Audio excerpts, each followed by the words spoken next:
Okay, so dumating na yung order ko na motor ng washing.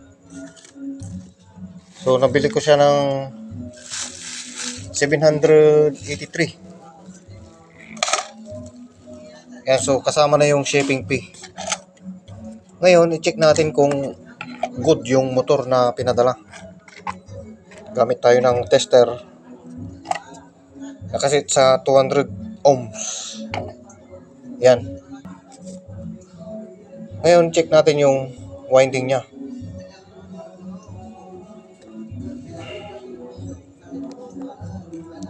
Yan.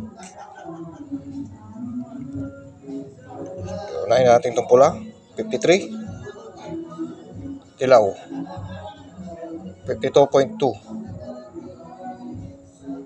So, ibig sabihin, okay. Okay yung motor. Ayan. 52.8. Ito naman 52.2. So okay lang yan mga lods. Ibig sabihin ito yung common nya, itong kulay blue. Okay, so legit yung seller. So maraming salamat sa seller at sa Shopee.